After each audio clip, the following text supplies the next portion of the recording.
Hey everybody, it's Jason Blaha here, and most of you have seen the news. A bunch of people have asked me, hey Jason, will you cover this? Everyone else is covering it on their social media, and yes, I've seen coaches, I've seen professors, I've seen PhDs already covering this in defense of protein powders and everything else. So let me put on my +5 hat of weaponsmithing, work on skilling up my crafting a little bit, and let's talk about this. Alright, the news story that's being thrown out there actually isn't being done particularly fairly. I'm going to agree with that point that a lot of people are making. There's this news story about this woman in Australia who has a rare medical condition. And I believe it's 1 in 8,000 people have this. So it's not particularly common. We're talking about less than 1% of the population. In fact, it's rarer than celiac disease, which is what's created this entire gluten scare, which is really kind of make-believe also. So what actually happened? Well, this woman went and did like a bodybuilding or bikini show, I forget which. She was dieting down, doing an almost all-protein diet, and it killed her. It killed her because the way her medical condition works, she can't process protein completely effectively. There's problems with it, and it caused a buildup of ammonia in her bloodstream, which ultimately killed her. Now, the thing is, that's pretty tragic.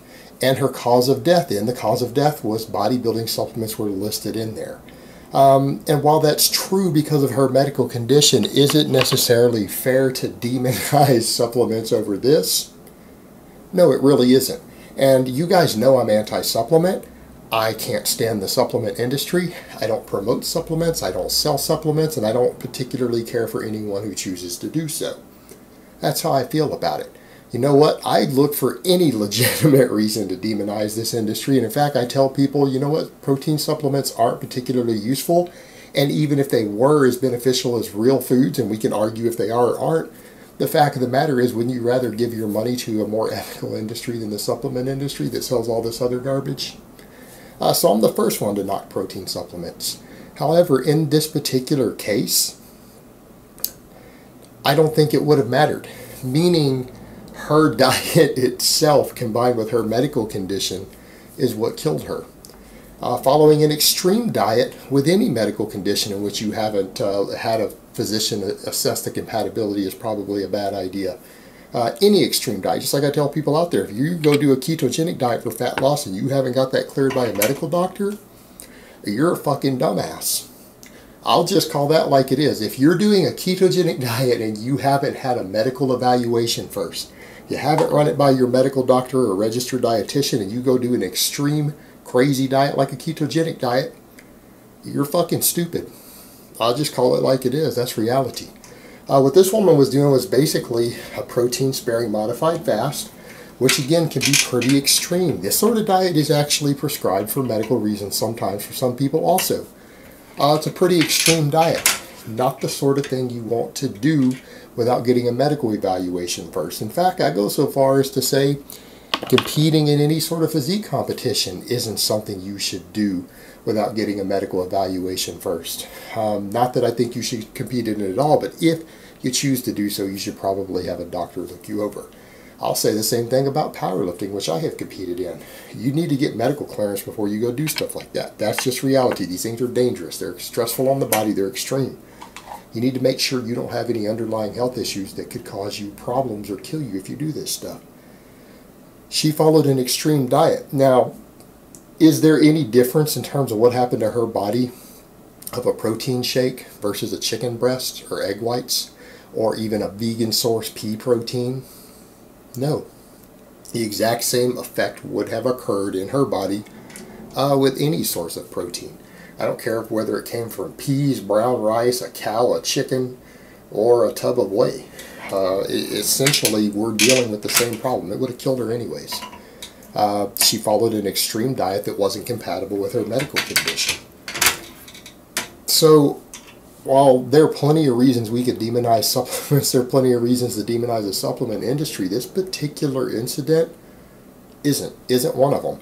And that's the thing, you know, if we want to be intellectually honest, when we attack people, businesses, industries, ideas, whatever they happen to be, if we want to be intellectually honest, we need to make sure that we actually have legitimate proof to really attack them, a really good reason. And in this case, this is a woman with a medical condition Very, very few people have. And you can't predict that. The only thing that I would say is, you know what, before you go do something extreme, you should probably go talk to a medical doctor first.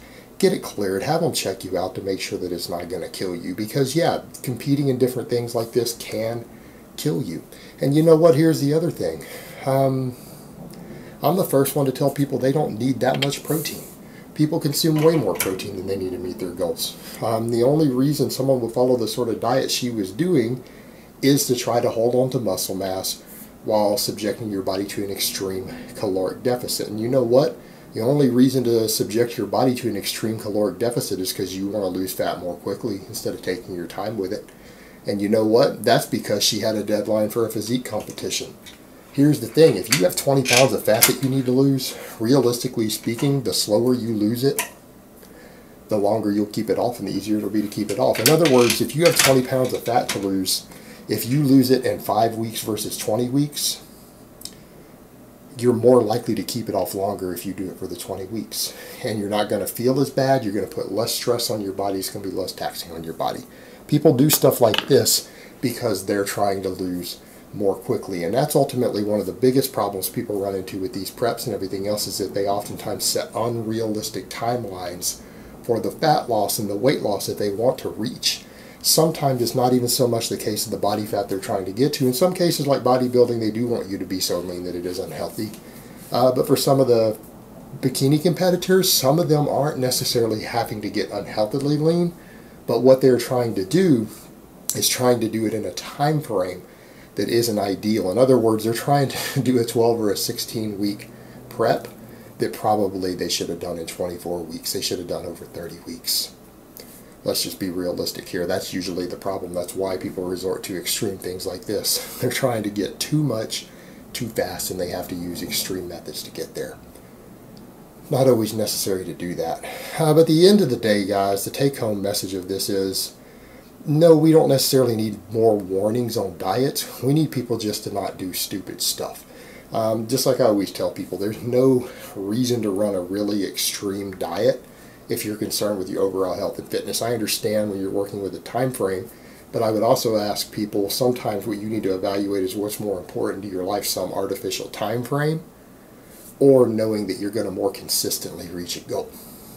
And that's one reason I don't like these physique competitions. They oftentimes force people to do something fairly extreme purely for vanity. That isn't necessarily going to help them be any healthier, any fitter, and is oftentimes a very, very temporary, fleeting situation. And that's exactly what it comes down to. It's not something they're going to maintain. It's not something they're going to stay at for 6 months or a year or anything else. And at the end of the day, that just seems a little absurd to me, but that's just my personal opinion on it. Take it for what it's worth. But in the case of this young woman, I would ask, well, was it worth it? And it's also the question that I would ask all of you out there. Before you go undertake some extreme dieting protocol, you might want to clear it with your medical doctor first. Just make sure that they don't think it's going to hurt you or kill you. So that you don't end up like this young woman, because you never know what medical conditions you might have. And sometimes just because someone out there is promoting a certain diet style who might pretend to be an expert, they might be, people view them as an authority, they still might be promoting something dangerous. Go get a second opinion on it before you do any sort of diet. Any sort of diet. Go look at what dietitians are saying. Look at what medical doctors are saying. And don't pretend like this whole industry pretends that they don't really know anything, because oftentimes they do. In many cases, these individuals are far more qualified to give advice on diet and nutrition than the people who you got the diet from. Just throwing it out there. Alright guys, but that's really all I have to say on that today. I hope it's been informative, and I will talk to you guys next time.